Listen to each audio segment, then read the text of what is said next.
Okay. You may have noticed something today, that of course, the theme of this event has been heart to heart. But for those of you that are fans, you probably also noticed that there has been an underlying theme of Star Trek. So as we look to the future, we want to aspire to a future where humanity has come together in peace and works for the betterment of the planet and looks towards new frontiers. So, we have another surprise for you.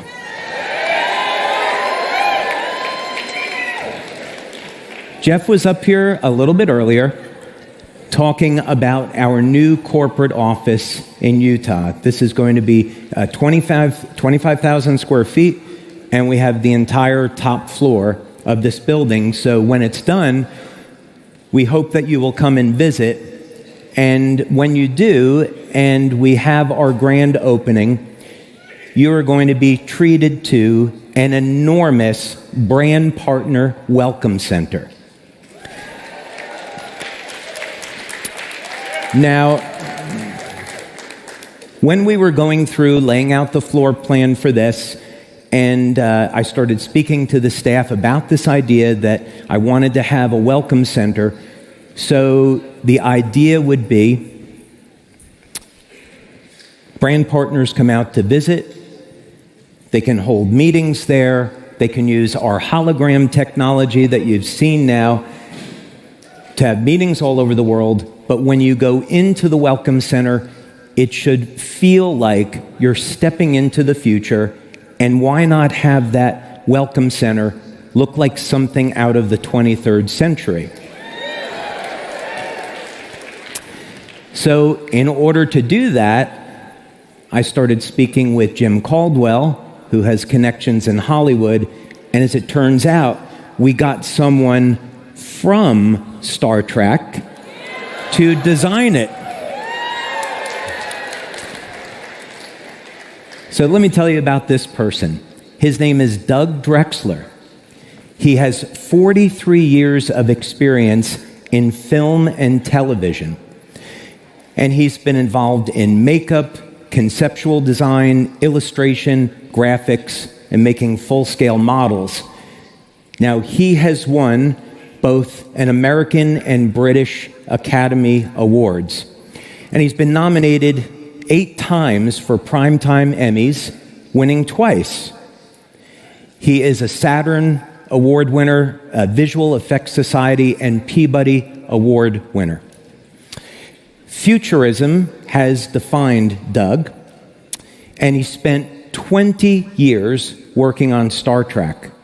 In fact, we had a very nice conversation about his relationship with Gene Roddenberry. So this goes back to the time of the Next Generation, Deep Space Nine, Voyager, Enterprise, Picard, Battlestar Galactica, and the Orville. So before we bring Doug out, we've prepared a special video to take a look at some of the things that he's done. So let's go ahead and take a look at that now.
and gentlemen, welcome to the stage, Academy Award winner and Star Trek legend, Doug Drexler.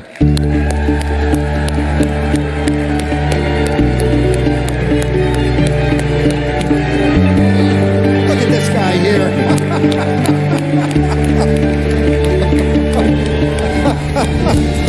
Amazing. Just amazing. Oh my God, it's so exciting to be here. I can't believe it. I'm so impressed. This is the first time I've been to one of the LifeWave conventions, and I'm just utterly blown away by the enthusiasm and the excitement in this room. And to be here is just incredible. You know, Doug, we were talking backstage, so we started this project months ago, and you've been absolutely incredible to work with. I can't tell you what a privilege it's been to work with him, and you're going to see some of his work in just a moment. But you told me something backstage that I didn't know about you, and that has to do with somebody that I very much looked up to, a guy by the name of Stan Lee. Tell us a little bit about your encounter with Stan Lee. Well, you know, Stan is a hero of mine, and I guess I started reading Marvel like in 1959. And he was writing stuff that had never been seen before in comic books. And my mother thought comic books were evil, and she made me throw them all away. But the thing was that, you know, I lived in New York City, and I was in Manhattan a lot, and we opened a store at 53rd and 3rd in Manhattan. It was a Star Trek store at a point where Star Trek was considered to be a failure, so Paramount didn't bother us. They didn't think it was worth anything. And we put a museum in the back of the store, and we had a press thing where we invited NBC and ABC and the newspapers and stuff like that. And of course, I invited Stan Lee. And to show you the kind of guy that he is, he came. And my mother was there, the lady who made me throw all my comic books away. And I introduced my mother. I said, "Mom, this is Stan Lee." And my mother put her finger in his face and said, "You know, you had more to do with raising my son than I did." And Stan said, "The last lady who told me that, her son was in Sing Sing." Well, Doug, let's go over so we make sure that we leave enough time for this. Because I know you've got 100 stories to tell about your career. But let's go ahead and talk a little bit about the concept first. So we were connected. First, this was actually like a networking thing. I talked to Jim. Jim talked to one of his friends in L.A., and then he connected us with you. So talk about like when you approach that project of the Welcome Center, they might want to start to see. Do we want to show them an image of the Welcome Center? I think we ought to. All right, let's go ahead. You guys want to see the 23rd century Welcome Center? Oh, wait, you know, I was supposed to get a clicker. Where's my clicker?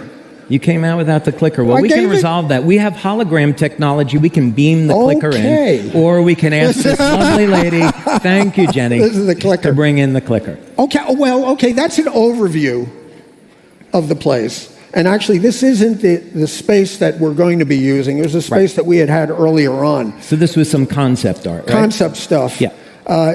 Basically, I guess I should move ahead here. If you look at the left side of the screen, you'll see this room that is completely white. And are we there? Okay.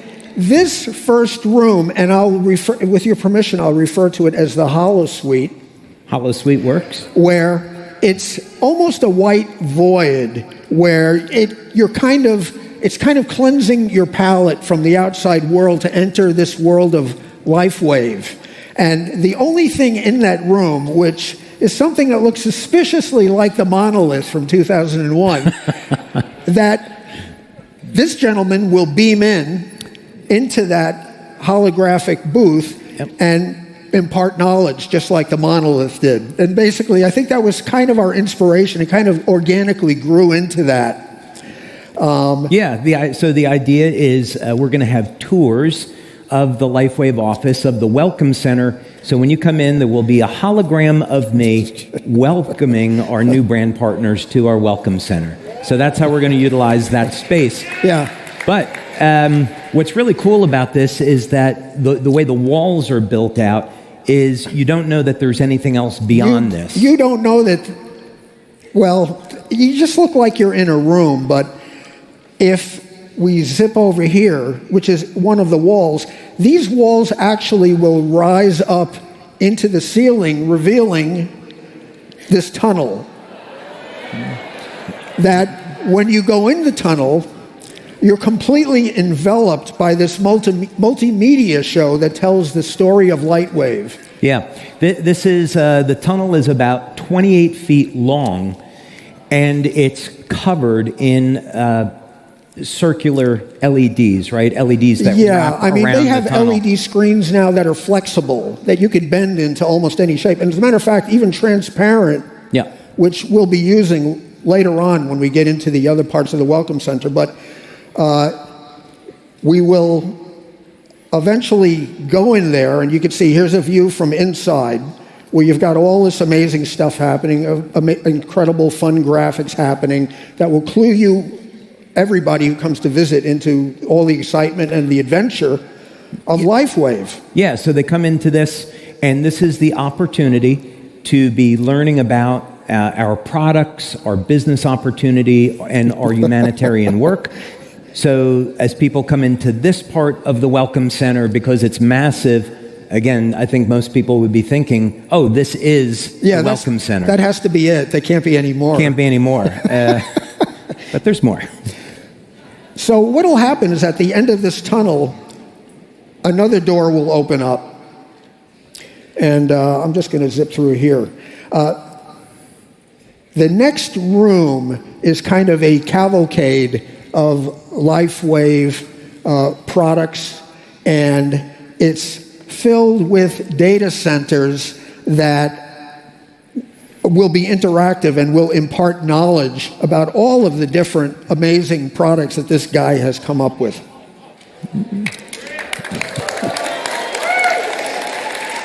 It's really exciting. It's such a privilege for me to do this. And it's just, I've been a part of Star Trek for decades. And Star Trek is about potential, human potential, and the fact that the human adventure is just beginning. And that's what this is about. And that's what LifeWave is about. So when you get into this room, you're kind of thinking that maybe this is it. But there's whole nother room beyond that where we have individual kiosks that put a spotlight on a lot of the interesting things that are being worked on by David and crew. Like, for instance, this is the kiosk where we show the drone. Your technological Pegasus, I might say. Yeah. So this will be actually a scale model of our drone. It will have a 5 or 6 foot wingspan, so it's actually quite big. And we'll see how it ultimately works out, but the current concept is to kind of have this upright on a turntable where it's moving around, so you can see it from different angles. And we have these LED displays that tell you all about humanitarian projects and how we're using the drone. When I mentioned the transparent LED screens, those will be used extensively here, surrounding the thing with cascading graphics happening on it. It's really going to be real exciting to look at, and actually, it's one of my favorite things in it. But there's still more to come. For instance, this is a kiosk that focuses on the new energy systems that David is working on. But we're not going to say too much of that right now, right? Talk too much about it, no. But ultimately, the aesthetic design of it, the way the data interfaces wrap around it. This thing has a kind of a vortex. I'm not supposed to talk about that, right? But anyway, that wasn't very good. I love this thing. I think it's really cool. So there is that, and then we'll have that kind of energy core floating in the center there, and I think it's going to be awesome. Yeah, I think it's awesome. Awesome. We also have, and I'll move on to this. Now. Am I going back? No. You're doing fine. Oh, okay. So there's something in this picture that we can't talk about. Do I know about it? No. No. That's what has me very concerned. So I think what you could talk about are the fruits and vegetables on the end. That would be safe. But talking about the thing in the middle is probably something we're not going to talk about. I can't talk about that. Sorry. I don't even know what he's talking about, so I can't. I can't give away anything. I would if I could, but yeah. So this is our agricultural center, and it's no surprise, we've been developing new technology to grow fruits and vegetables in an entirely different way and to give them properties that you wouldn't normally find. And we want to have a section of the Welcome Center to feature this future technology. So I think that's safe. Okay. Yeah. That's all we can say about that. Yeah. Let's see what lies beyond this. It makes me thirsty. I really could use a drink of water right now. Yeah. Okay, I'm going to move on to the next. Oh, did I hit the right button? There we go. This is just another view of the overall, where we have the what do you refer to it as? The whirl, the petals, the flower thingy on the top. Well, anyway, that is thing the on the roof. LifeWave X39 logo, and it is nothing more than that.